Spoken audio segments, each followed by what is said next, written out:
عن أبي هريرة رضي الله تعالى عنه قال قال رسول الله صلى الله عليه وسلم إن المؤمن إذا أذنب كانت نقطة سوداء في قلبه فإن تابا واستغفرا سقل قلبه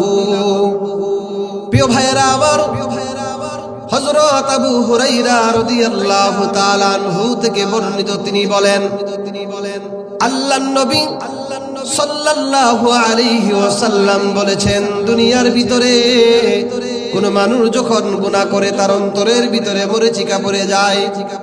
আবার গুনাহ করে আবার মরিচিকা পড়ে যায় একটা পর্যায়ে বান্দার অবস্থা এমন হয়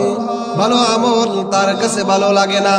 আল্লাহর গোলামি তার কাছে ভালো লাগে না অন্তরের ভিতরে মরিচিকা পড়ে যাওয়ার কারণে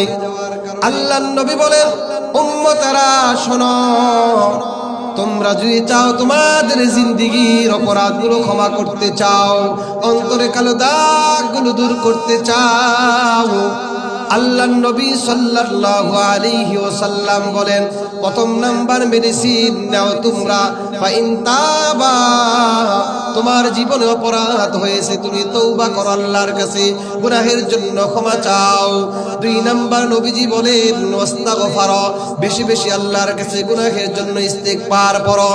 আমার আপনার নবী বলেন আমার যে উম্মত গুনাহ থেকে তওবা করবে ইস্তিগফার করবে আল্লাহর নবী সাল্লাল্লাহু আলাইহি ওয়াসাল্লাম বলেন সুকিলা কলবুহু আল্লাহ তাআলা তার অন্তরের মরিচিকাগুলো আল্লাহ রাব্বুল আলামিন দূর করে দেয় সুবহানাল্লাহ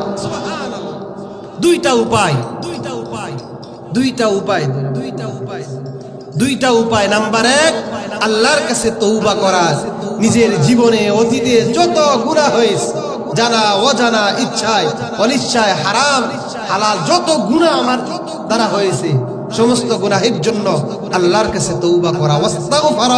গুনাহের জন্য আল্লাহর কাছে ইস্তিগফার করা কোন মানুষ যখন গুনাহ থেকে তওবা করে আল্লাহ তাকে ক্ষমা করে দেয় এটা আমার আলোচ্য বিষয় না